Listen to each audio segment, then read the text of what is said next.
Life is in relationships. Relationships are life. Welcome to This Is Us. Our stories, Your stories. our journeys, Your journey. I am Latoya Berry Jones. and I am Teddy Jones. And I am Zaken Astil Easton Jones. And this is us. Welcome to episode 5 in the season 1 of This Is Us podcast. We are excited to be with you again as we continue to reflect on the family, and we have a very, very interesting and powerful show ahead. We're excited tonight to have this topic, and it's, the family, very important, very, very important for the society, for each individual. And we have a very powerful guest, as Teddy says. We're excited to talk with him tonight. So tonight on This Is Us, Restoring the Family, we have our very own Reverend Courtney Richards that will join us shortly to explore more about restoring the family, how we can restore the family with our African linkages. Just let me tell you some more about our esteemed guest tonight, Reverend Courtney Richards.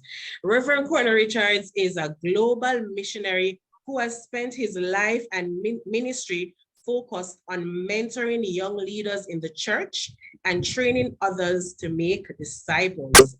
Courtney graduated from Bethel University with a degree in psychology. He also studied theology at the Jamaica Theological Seminary. He received his master's in psychology from Wheaton College. During the 90s, Courtney served at Bethel University as Director of Student Life, Associate Dean of Students, Assistant Professor of Psychology, and a counselor. He went on to serve at Jamaica Theological Seminary as the head of Behavioral and Social Sciences Department and senior lecturer in psychology, counseling, and spiritual formation. He was my lecturer. You had to put that, right? I just had to put that in. Courtney now serves as the founder and international director for Renewed Ministries, an organization celebrating 25 years of global impact. Renewed's mission continues to focus on evangelism, mentoring, and leadership training in the Caribbean and around the world, helping Christ's followers to realize their full potential for the glory of God. He has mentored hundreds of young men and women in the Caribbean, North and South America, Europe, Africa, Asia. He has spent the greater part of the last 10 years working with youth leaders in Southern Africa. Our friends on YouTube, on Facebook, let's welcome our dear dad, Pops. He is my mentor. He's my spiritual father. He is my Pops, my Baba. Dad, as I call him, and so many others call him Dad. Proud to have him as my mentor, as my spiritual father. And so he's not just a highly qualified guest to speak on the topic this evening, restoring the family, African linkages, but he is family. Mm-hmm. And here at This Is Us, as we always say, it's our story, your stories, our journey, and your journey. So he is very much a part of our family, and so we are delighted to have him share with us. Pops, greetings and welcome to the This Is Us podcast. Yeah, man, it's good to be here. Good to be here from Africa, see it. Yeah, man. Good to have you here with us in Jamaica. Yeah. These days, we have to ask you, Pops, where are you now? Where in the world are you? Where in the world are you? Interestingly, I'm not in Africa. Oh, I forgot to say, in South Africa, we say, Sawubona, if I'm talking to one of you, and then Sani Banani. Greetings, hello. What's up? Yes. I'm in Indiana, USA. All right. Okay. Great. So it's good to have you on This Is Us podcast tonight, Pops. As Teddy affectionately calls you and others call you Pops, because you are so much and more to so many people that you have shared your life with. And tonight's topic is just perfect that you are our esteemed guest. We're talking about the family. I know that family is very dear to you. It's very dear to us. It's what holds a society together. And we just want to have you on tonight to share with your experience in, your family, your own family life, your own family, and even those families that you have impacted so positively in around the world. All around the world. Because you have been to so many places, so you have so many cultural diversity experience to share with different people that you meet. So we're really happy that you are here to talk with us tonight about family. And so, Pops, in 2 minutes, in 2 minutes, tell us about your family of origin. Well, I grew up in the beautiful parish of Manchester, Jamaica. Cool, salubrious Mandeville. Born in 1957, September. And so I am turning 65 this month. Yeah. Your birthday's coming Jamaica 60. So you were here long time. Yeah. I was 5 years old. I can when the flag was lowered and the other flag lifted. Yep. 5 years old. Not yet, man. What are you talking about? I had my little flag waving in my short pants, my khaki pants and khaki shirt. I think I saw you somewhere and someone of those old relic photos around the place. I think that was you. That was me. That was you. And a metal mug that they gave us with a coat of arms on it. I couldn't forget those. Right. Oh man, goosebumps. Can you imagine? You actually remember and knew what was happening at the time? 5, of course. Yeah? Okay, cool. Yes, I remember standing in and waving the flag and getting rid of the queen, and I thought we got rid of the queen and the queen is still with us. Oh God. Only to find out 60 years later that we haven't quite gotten rid of the queen.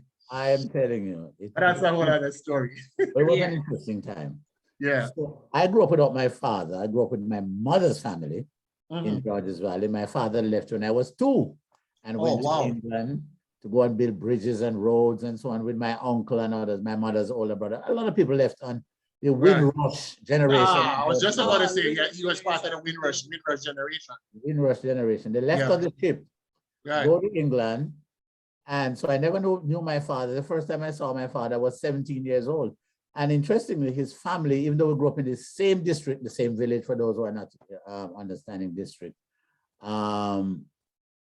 my father's family did not accept me as a Richards. I had an older brother. I have an older brother who is 2 years and 9 months older than me, Leslie. He lives in New York. And they accepted him because, well, he's a bit older. He was alive and older when my father left. I was alive, but not as old as he is. So he was born in 55 January. Right. And so they accepted him. He looks like the Richards. And I didn't look like the Richards. So they said I was not his child. I remember one of my mother's cousins saying I was a jacket. Wow. And that was very painful. Right. And he wasn't around to either confirm or deny that. Oh, my father. Right. No. He wasn't around. And interestingly, I'm like, why didn't somebody just ask him, are you picking that? I mean, my mother said he sent money to take care of us, but I don't remember getting anything from my father except hate and bitterness and all that kind of stuff. Can I tell a story, a very telling story? I remember going to my grandmother's house with my brother. I must have been about 8, 9, 10, around that age range. Yeah. And we played in the yard, the same district, same village, and we played in the yard. We go to the same church. My auntie sing on the choir, my mother sing on the choir, etc. And we played in the yard the whole day, what seemed like the whole day. And then my grandmother says, come outside, we're inside. And she called us outside. She has a gift to give. Us, I thought, she went and brought a mother goat, a female goat. And gave she got. So me now I wait for my gift. I am still waiting 50 odd years later. For the gift. Oh, so he got and you didn't. He got the goat and I got not even a penny. Wow. Zero, zilch, nada. Wow. And Not then even to to share the add goat in- with you. huh? Not even to share the goat with you. Hey, brother, share goat with me. No, Mm-mm. not at that time. Yeah. The goat was a mother goat, you know, remember, you know. And so the goat Yeah. had goat kids and he wouldn't even give me one of the kids. Wow. Wow. He sold the kids and so on. I mean, never get nothing from the Richards side, nothing. Wow. So I hated the name Richards. I wanted to get rid of it when I was Right. like 10 years old. Because you know me, you know, I'm avant-garde, you know, I'm a troublemaker, I'm a stir-up, An agent provocateur. I'm a wrong provocateur. Yeah, I love stir-up. Now are you? Good trouble, you Yeah. know. Right. So, but I didn't go through with it and changed my name to my mother's name. Yeah. And I met my father at 17. And then he came to visit. And my mother told me that he was coming to visit. So he walked past me on the way from youth group, MYF, Missionary Youth Fellowship. I was the president, and I was walking on some girls from the youth group because it was evening. And he walked past me and I said, "Excuse me, sir." I went back and talked to him. I said, "Excuse me, sir, you don't know who I am, do you?" He said, "No." I said, "I'm your son." And I held out my hand. That's how I met him. Wow. You recognize him, I suspect, from pictures. But yeah. No. Just because I grew up in the district and you know everybody, and this man looks strange. And Okay. then he looked like my brother. He looked like And I Eddie. look, oh, okay. So I just put fear aside. I went up to him. I told the girls Yeah. to go ahead and go and talk to this man. And I went up to him and introduced myself. That's how I met my father. Wow. You introduce yourself To to your father. I'm bold, you know. I'm a bold person. When I go up to Well, I mean, yeah, you you're a go-getter. You make things happen. Yeah, but that's I was little. I was like that from I was yeah. little. Yeah. That's really interesting. That must have been painful for you. And you know, childhood years, teenage years tend to be a period of pain, a period of storm, and you know, we're going through all these things that experiences that are helping to shape us and shape our identity and ultimately who we would become. That whole father wound, as you all these years later would introduce us to your own father wound, but perhaps there might have been others. What would you say would be your greatest childhood pain, if it is that fatherhood wound issue? Let's talk through that a little more, or perhaps others. What were some of the greatest childhood pains, childhood, teenage years, pain points, and how did you overcome those pains? You've gone on to be a lecturer. You've gone on to head student movements. You're now an international missionary. You've had quite a distinguished career. And last week, my brother Robert, your other son Robert, was on with us, and he shared his own journey of coming from abject poverty and his own pain, his own father wound, how he overcame that. And you know, part of what we want to highlight on the podcast is stories of hope and stories of inspiration, because we know the realities that are so common. So let's talk a little bit about your own pains and how you overcame them. I was very angry. I was an angry child. I was a very gifted child. I did not know anything about giftedness at the time. Right. Gifted child. I was always a leader. I remember being in school, in primary school. Every time my teacher left the class, they gave me the chalk. I was top 3 in my class. You know, we kept moving around, 3 of us, who was first, who was second, who was third. But he always gave me the chalk, even though, you know, there were 3 of us who were vying for top 1 position in the class. That was in grade 6, Mr. Plummer. So I was a gifted child, but I had all this anger issue. Right. Because I hated my father. I hated my father's family.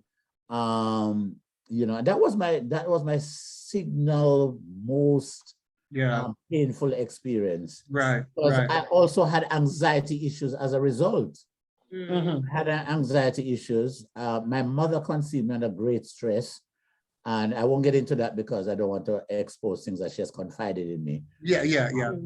So, but she conceived me under great stress. My grandma was very upset with her. So the pregnancy was a difficult pregnancy. Let me just put it.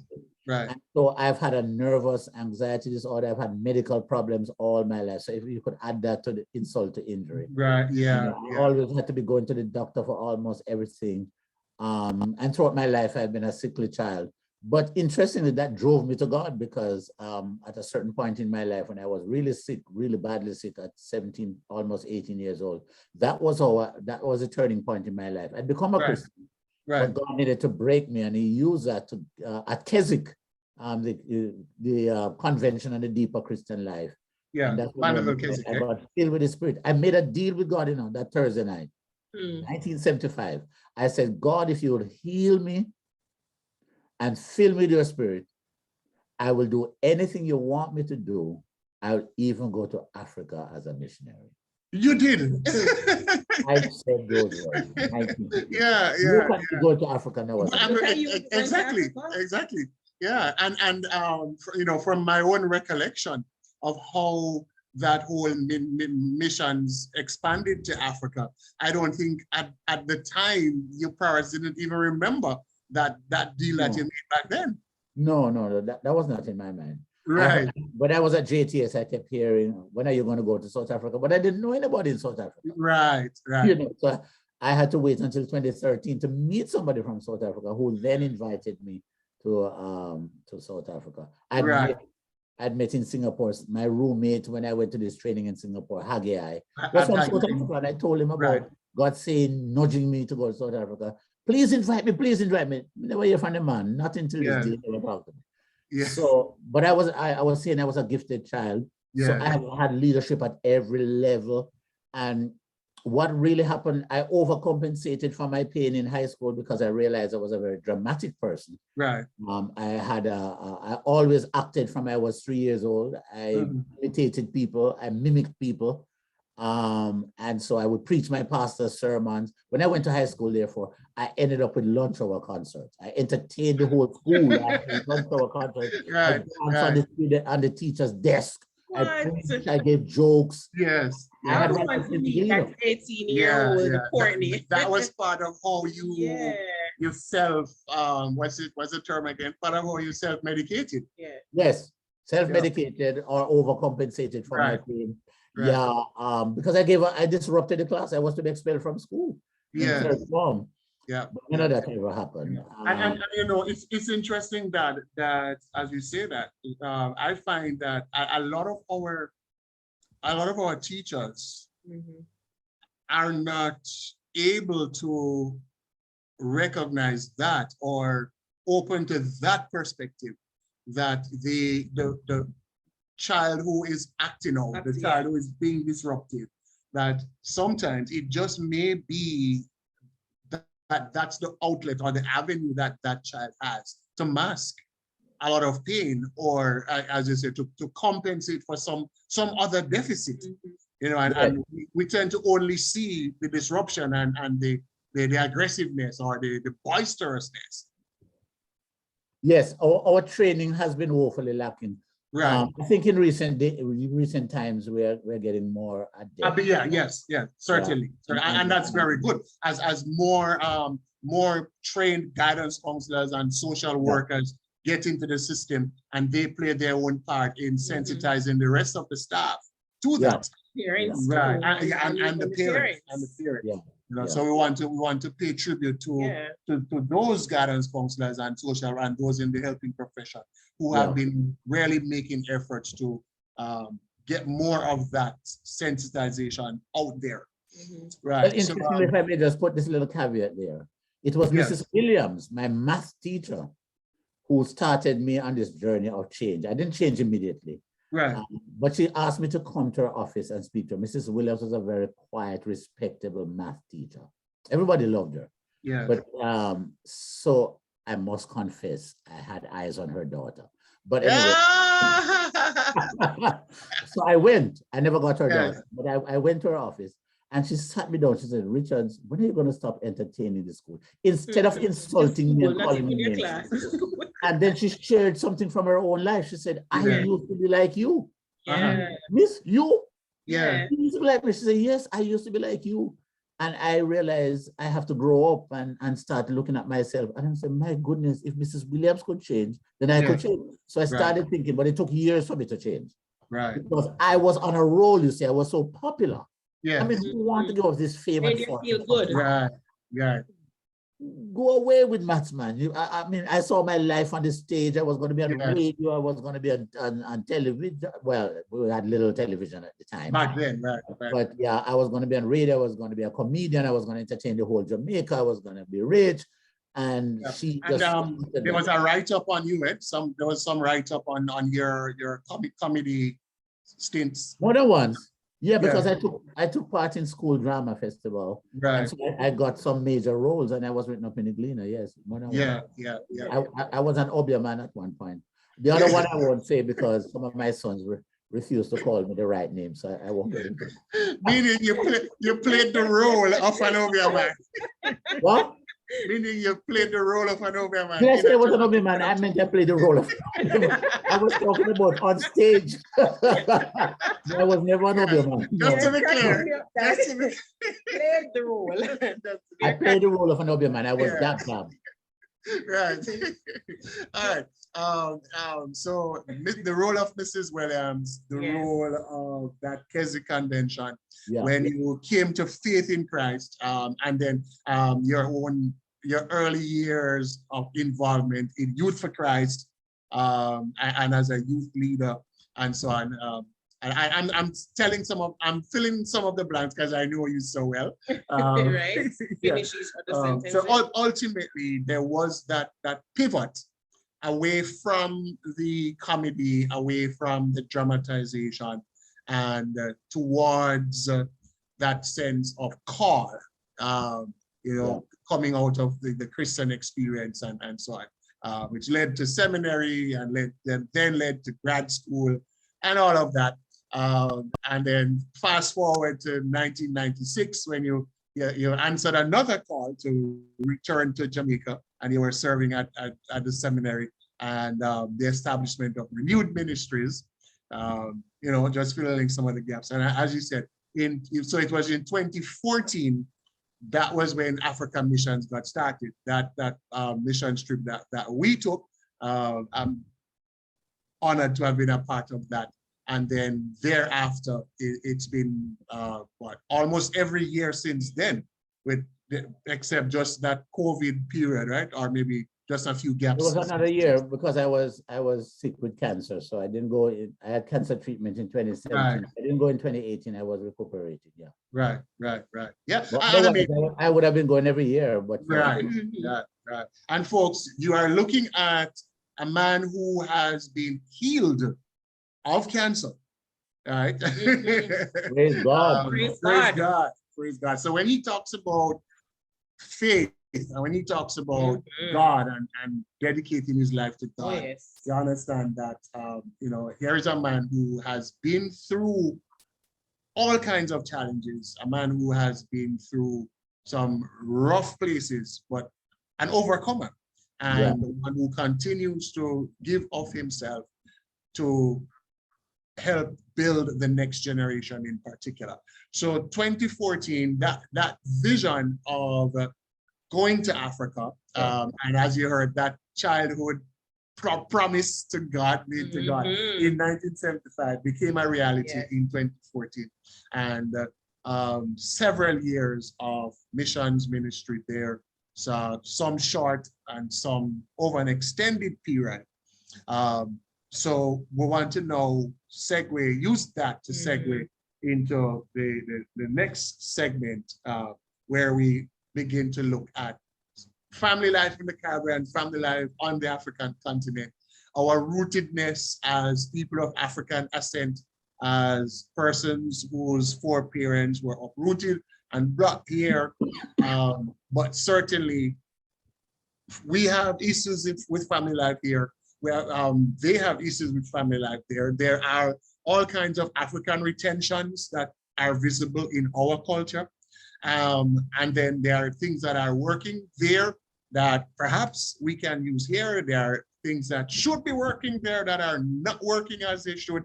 But perhaps if we adopt them, maybe we can help to heal the family here and restore family. So what's next, Latoya? I guess you have said it. Dad, you have spent so many years in Africa, and we know that you have been exposed to the culture and the family life there. So we just want to learn and hear about how their family life is somehow linked to life here in the Caribbean in terms of family and growing children. What does it look like, the family life there in Africa, what you've seen, what you've experienced? Well, interestingly, I was a bit surprised when I went to Africa because I really expected to see very strong families, particularly in the area of fathering. Right. Because I had always had this view, this perspective that African men, I knew about rites of passages and those kinds of things, Yes. and preparing up their boys to be men. And this still happens, not in every African culture. I must say that my work in Africa is East and Southern Africa, or South Africa. Eastern and Southern Africa. So, I've not been to West Africa and I've not been to North Africa. And of course, Africa has 50 odd countries and they're not all the same. There's no homogeneity. Very wide variation. And even within countries. Right, yeah, absolutely. Yeah, like South Africa is a varied country with 11 official languages. Right. And of course, multiple racial groups. So, but I'm speaking in general terms. And I'm talking particularly about Black Africa when I make these comments. Yeah. I expected to see fathers and sons tight and very close. And I was surprised to realize that the fathers are not as close to their sons, and that the rites of passages were done, well, certainly in South Africa in the Xhosa clan. I'm supposed to say that with a clip, but I can't master the clip. Anyway, the Zulus do not have a rite of passage. That was another surprise because they're the largest tribe, 12 million. The Xhosas have a rite of passage. You have to go back to your ancestral home if you live in Western Cape, like in Cape Town. If you go back to Eastern Cape, with your ancestral home, and you have to go to your clan because the clan is part of the tribe. Yeah. And so you have to make sure you go to your clan because you have to speak the language of the clan, and not all clan languages. There are sub-languages of the Xhosa family. So it's very complicated. And then you have an older man who trains these boys somewhere between 16 and 20, 21.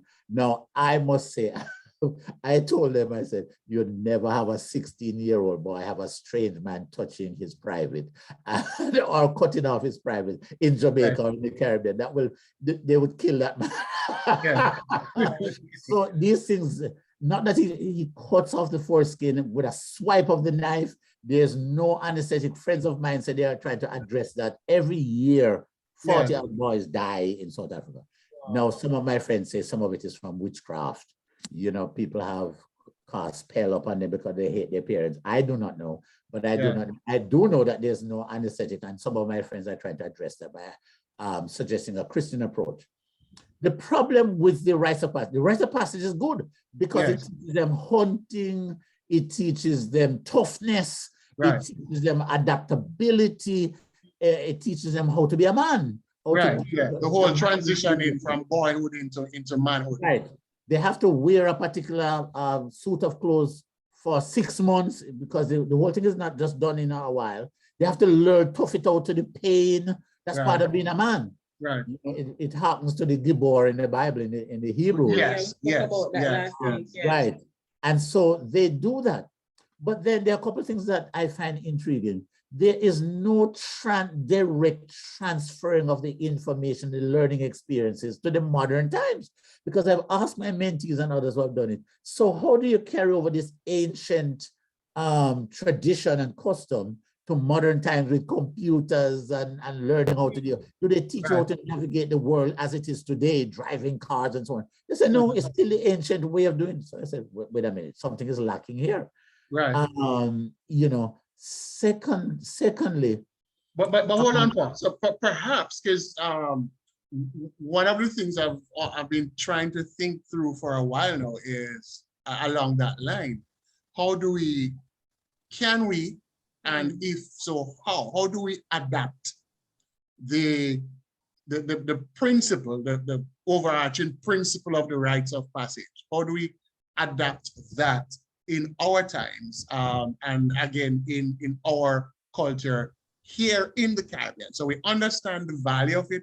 We understand the overarching principle and the importance of it. The big question is how do we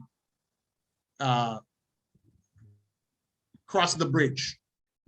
So we understand its rootedness in a particular time and in particular practices at the time. And as you say, understanding that now we are in a very different time, and the gap, I think that's where the processing, as you've been doing with those mentees over there, to process that, to be able to make the link between from then to now.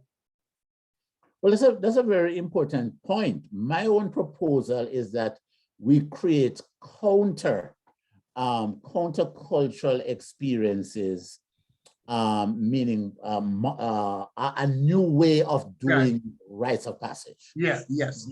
That is more up to date with the times. Right. That, for example, having them learn how to treat with and navigate the internet and the whole consumerism. I'm talking about in the West here now.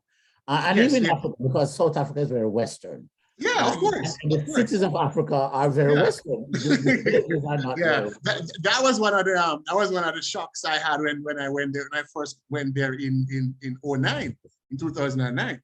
Cape Town in particular. I mean, it's in my estimation, it's perhaps even more modernized than even some US cities. Yes. So we have to have some experiences that teach them that in which they have to learn how to navigate these various challenges. Take the issue of sexuality. In the rites of passage, once you are circumcised and your penis, the male penis, there is also female clitoral circumcision, but that has been banned by the South African government. Right. Because that has killed many girls. You talk about thousands of girls that have died over centuries. Yeah. If not hundreds of thousands. So that has been banned, but the villages are still resisting it, I'm told. Yes. In that. So that's a separate thing. We're talking there about male circumcision at the moment. Because I mentor young men there in South Africa. Yeah. And they're saying, Christian or non-Christian, that when they go through the circumcision, one of the things that is expected of them is that they must now come and have sex with a girl to prove that their new thing works. So even though they may have had sex before, this new organ, this new penis, this circumcised penis must prove itself. Yes. Now, I struggle with them around this question. I said, okay, so as a Christian, how do you interface with that and the Bible? The Bible's requirement. They said, Pops, to be a man, you have got to do this to be a man. Yeah. So one of them, I mean, most of them that I mentor in South Africa have already been sexually active before they became Christian. So that was a non-issue. They decided, no, once they become Christian, they were not going to continue to have sex, although many of them have fallen. It's a very highly sexual culture. Right. As is our own. I was just about to say one of those similarities. So many stories are going through my mind in our culture. The same thing.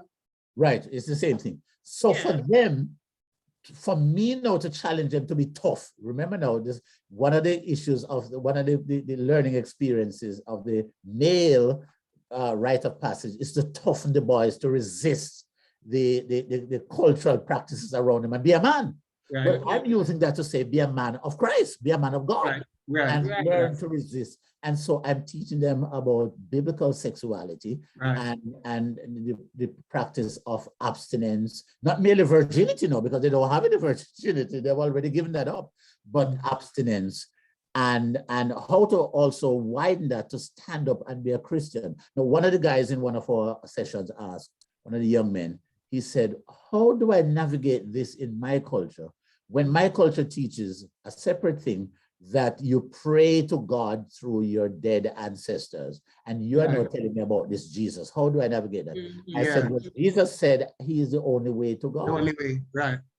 And so he said, well, this is going to be a struggle with my friends to convince them. I said, that is the call of Jesus upon your life. Yes. And if you're going to be tough, you're going to have to resist the teases and taunts. You see, so I'm trying to use what they have learned in a Christian way. The same thing in the Caribbean and even in Jamaica, because I'm looking at it. A father wants to teach his son to be a man, but at school, they're talking about who has the most girls, Right. who have Yeah. sex with the most girls. And then when one of those boys come to his friends and now say, I'm going to get baptized or I got baptized over the weekend, them going to call him a fool because no, you're not going to have no girl, you can't have no girl, you're going to call on this Jesus, I'm going to give you 2 weeks and then you're going to come back to your old ways. Right. And if we're talking about restoring the family, Yeah. how do we navigate it in our dispensation that, okay, you have to be tough, don't listen to the jeers, the peer pressure, you just now have to focus on the path that you have chosen. If you're going to serve Christ and you want to teach your son that, hey, all the bling and the shininess, it won't last. Yes. Right. Well, and then in particular in the Jamaican culture, Caribbean culture to a large extent, but perhaps we're closer to the Jamaican culture, where Right. so much of the male identity is wrapped up in his sexuality. Yes. Yes. Yeah. Well, male and female, or both of us. Yeah, well, exactly. Yeah, because God made us male and female, and that's Right. sexuality right there. Yeah. So what I've been doing is something that I did in Jamaica before in school. You know that I used to go to high schools and give talks at Boys' Day and those kind Yeah, of things. yeah. And I used to present sexuality as from the Bible, not from psychology, not from sexuality, not from anatomy and physiology, but from the Right. Bible. Anthropology. It's interesting that the students, many of these boys would say to me, and young men in Jamaica would say to me, they didn't even know that the Bible talked about sexuality, much more to understand their sexuality. So how did I do it? I took them back to Genesis 1 and 2. And I said to them that God made us male and female for a reason. And the reasons are procreation. He says, be fruitful and multiply and replenish the earth. Secondly, for a one flesh union, it is not good for companionship and a one flesh union. Right. It is not good for a man to be alone, companionship. And the woman was taken from man and given back to man, Genesis chapter 2, and they had one flesh union, and they had no shame.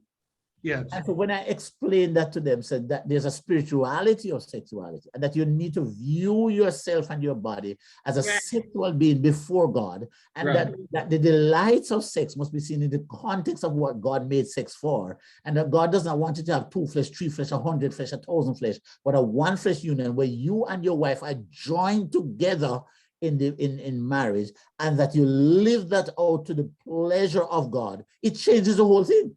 And so I've had my South African and African mentees say, wait a minute, our eyes are open to something that we never saw before, because we saw sex as just for pleasure. Right. It's the first time hearing it start there for how you explain it. Some people don't start, they start from psychology, they start from somewhere else, but I really like that starting point. I'm seeing what you're saying, and it makes sense. Because we have to come back. And what it does, what I try to do here is I try to make them leaders of their tribe. Right. I'm using the word tribe in a broader sense than just the Xhosa tribe, their youth tribe. The group that they're leading. I say to them, no, you must take this message of sexuality from the Bible, that God made us male and female for a reason, and that deals with other forms of sexuality as well, mind you, male and female, to reproduce after your own kind, to have a companionship and one flesh union. And it is in this context, he made sex a delightful experience. And so I put that in context. And I said, go and have this discussion with, you see, what we tend to do, we tend to put abstinence and virginity outside the context of how God designed sex in the first place. And when you put it in the context of how God designed us as spiritual beings joining together in a one flesh union, it changes the whole thing. And what they've done now is some of them have gone and led group discussion and begin to interact with their peer groups as they have in the Caribbean, and say to them, listen, you know, boss, we're robbing ourselves of something great here. This is a gift given to us by God that we must Exactly. It doesn't mean that we must beat up people who have fallen into sexuality. That's not what we're saying at all. What we're saying is that we must redeem our sexuality, lift it up to a higher level. And the toughness that you receive in the rite of passage of being a hunter, a warrior, you must now turn it into a warrior for what is right and good. That's it, for values. For values and virtues. Harnessing that, the fighting spirit, the courage and the the masculine energy and There you go. harnessing that in the fight for values and standing up for virtues and being able to define Yes. the counter narratives. What I find, and you know, a lot of people tend to assume that groups, men, for example, as a group, or young people as a group, you know, or even as church people like to refer, Worldlians, are not interested in these kinds of conversation, or not interested in the narrow way, right? Or the way that puts one in a position to consider the restricted, well, I'm gonna use restricted, but the disciplined life, right? Yeah. The life of disciplines where you're not a free-for-all and you're not a loose cannon. When I'm talking about your emotion of anger, or the expressions of your sexuality as a man, as a young person, whatever. But on the contrary, that when you have especially one of like kind, another man, another young person, just asking the provocative questions that get them to begin to at least think again about the things that they always thought was the way or the only way. That at least you get them to begin to cross-examine their own values and the things that they hold and have held to be true. Indeed. Listen, you use the word the disciplined life, or the term. The disciplined life is actually a very freeing life, and it's a very simple life. Think about it. I mean, if you have gal in a bungle, as we say in Jamaica, you know how much misery you're invited to. Hard to keep up with. Hard to keep up with. But they will perhaps say it's worth it. If you have one woman to take care of, yes, and the woman has one man, and you're both committed to each other, you love each other, and so on. What a simple life that is, unfettered, you know, unhindered by so many other complexities and considerations. You don't have to have a woman that batter down your house say, no, what am money, maybe your baby mother. You know, and so we in the church are contributing to the problem, because we don't talk about these things, and we don't empower young people. Because you know, I tell them to share their story. Because the rite of passage is sharing their stories. You know what I think I learned about the rite of passage? Share their stories with better off. Yes. You know what I think I learned about the rite of passage is one of my sons did it fairly recently, and he had to 2 years ago.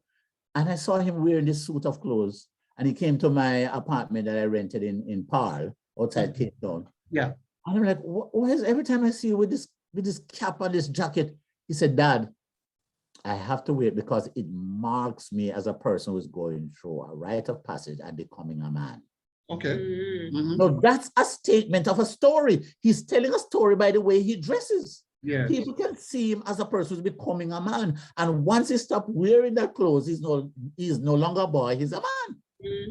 And he has to share, there's a banquet, you know. There's a feast that takes place when a celebration of that transition. What if we began to celebrate these things in our churches and in our communities? Yes. Creating the right kind of experience, and people share their stories. It doesn't matter if they've had sex before or not. This is not the point, but we create experiences that we celebrate, and we say it is good for you.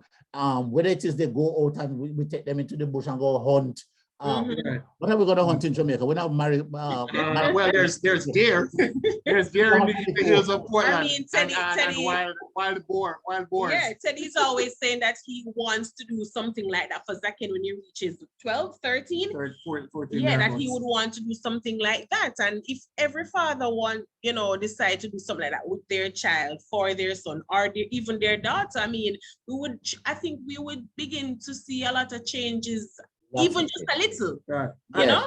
And it doesn't have to be about, I mean, we've been talking about sex again, because it's such a big part of what plagues the family. Right, exactly. We can look at dealing with your anger, for example, controlling your anger. I saw a video two videos yesterday and well, one from opening of day of school on Monday, and then one from the second day of school. In the first one, two boys were fighting. They were, well, I mean, it wasn't a fight because one boy was dominating, raining blows on the other boy. And the other boys were laughing and videoing and so on. And it was a girl who came and eventually pulled the one who was bludgeoning the other one, pulled him off of him. And then the second one, a boy and a girl, and he kicked her From the top of the stairs, and she Wow. flew Mhm. down to the bottom, and then he kicked her again. And I'm saying, my goodness, you spoke about the anger that you had as a teen. Yeah. There's just so much anger. And then the effect of being locked up at home for almost 2 years during the pandemic. Studies haven't even begun to be done on that as yet. So there's this whole heap of anger in these boys, some of them grade 4, grade 5, grade 6, grade 7, grade 8, all the way up. So we can look at that as well. And so many other of the challenges that they are facing. I mean, and in renewed ministries in particular, we are very much aware of the importance of intervening as early as possible. As early as possible, that's right. I'm sure you've seen a lot of this, Pops. I'm sure Yeah. you've seen a lot of, Oh, yes. this anger, and even in the boys that you have mentored Right, over the years, right. you know, share some of The success yeah, the stories. success story with some of Listen, man. Yes. When I was at JTS, one man almost mashed up my house, you know. It wasn't me. It wasn't me. One of the brethren said, I can't stay in here. And he had mother Yes. wound and father wound. And my goodness, Mm. both. And I said, jump in the van. Remember I had a van. And I Yes, said, yes. jump in the van. And I took him out to Emancipation Park in the open space. Yes, And the amount of bad words he cursed. yes, yes, JTS student. yes. Yeah, He was- yeah, What if we gave our boys and our girls Yes, the context to that's express right. yes, these things? That's yes, yes. What if we gave them something? They're just so, they're imploding. Yes, what if we gave them a camp experience, a retreat Yeah. experience? I say that because when I was in Chicago doing my internship, I worked on the west side of Chicago. Yes, And we had when I say we, the counseling center had a program that was similar to this. They had a program for young men who fathered children as 15, 16, 17-year-olds, whatever the age was. And they wanted to have an intervention program. So what they did, there were two things that they did. They had them in that program for 6 months, I think, at a time, a cohort group of 6 months. All the boys had become teenage fathers. And so they would have somebody teach them martial arts.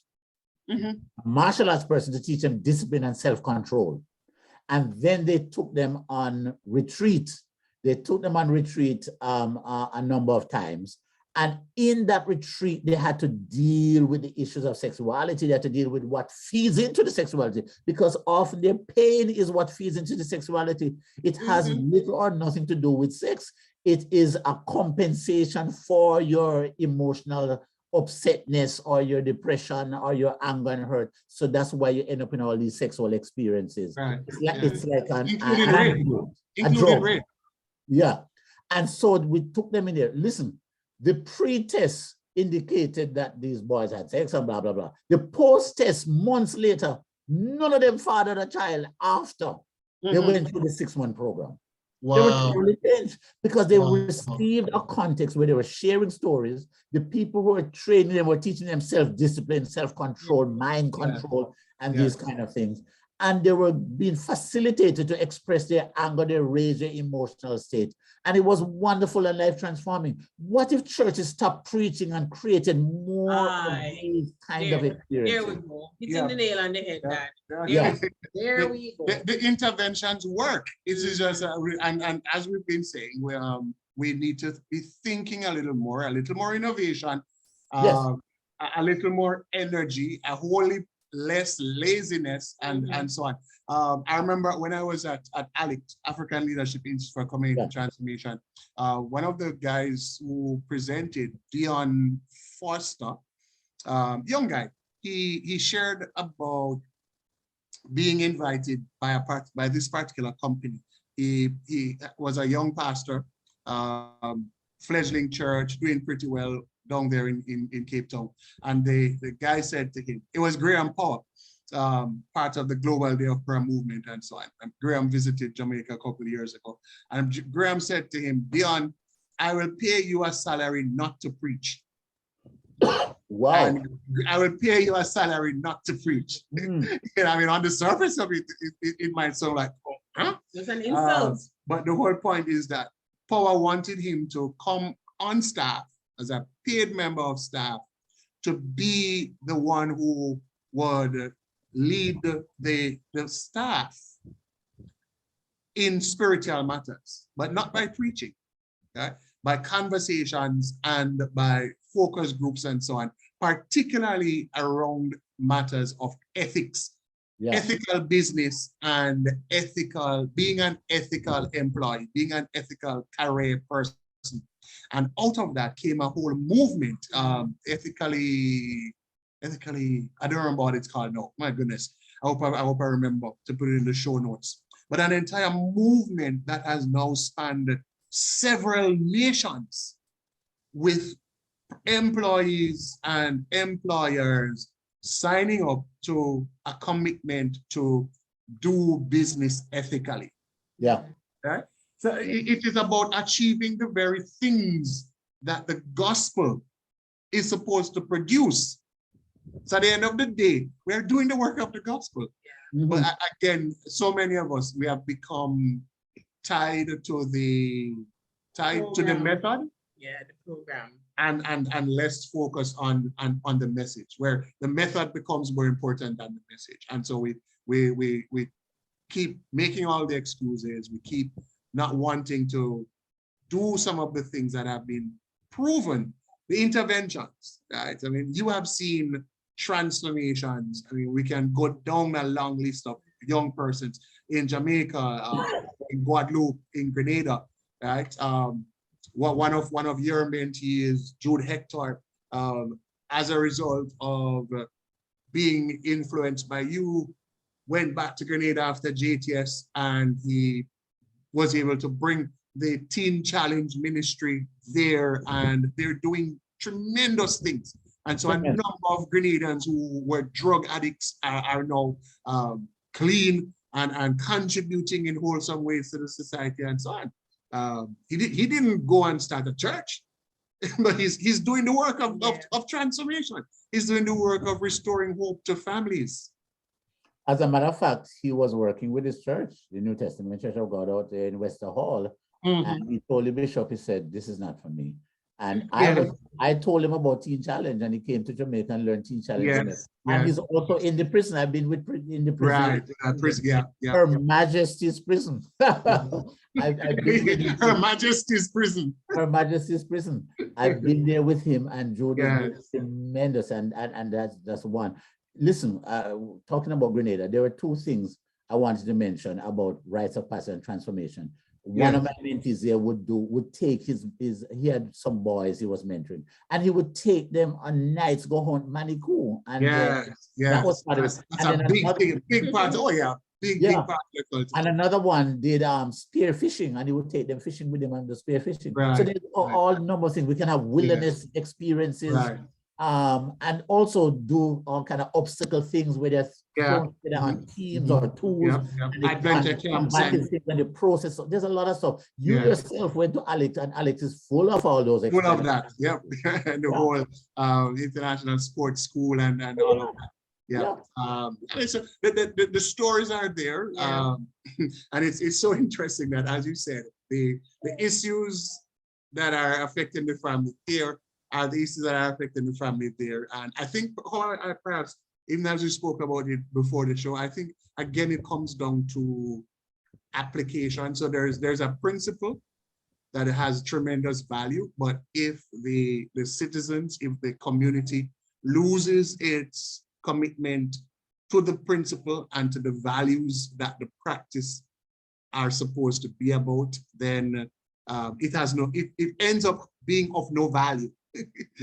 So there's a rite of passage, there's a whole the the elders and respect for the elders and the male influence that is supposed to make a difference. But you know, we have globalization and the effect of globalization and social media and how that has reshaped values, particularly among the millennials and Gen Z and so on. So the challenges are there, but again, your work has demonstrated that there is hope, and particularly as you've taught us, each one reach one, and reaching the world and changing the world literally one life at a time. At a time. Pops, we Good don't to have to tell you that we're going to have you back. Yes. Over and over again. We have to drill down some more in some of these, and there's so much more to what you have been doing, and your wealth of experience as a missionary, as a psychologist, as a counselor, as a family therapist, and all of that. Thank you so much from us here at This Is Us. We look forward to having that conversation, further conversations with you. Folks, remember to follow us on Instagram at This Is Us Jones Clan. Same handle on Facebook.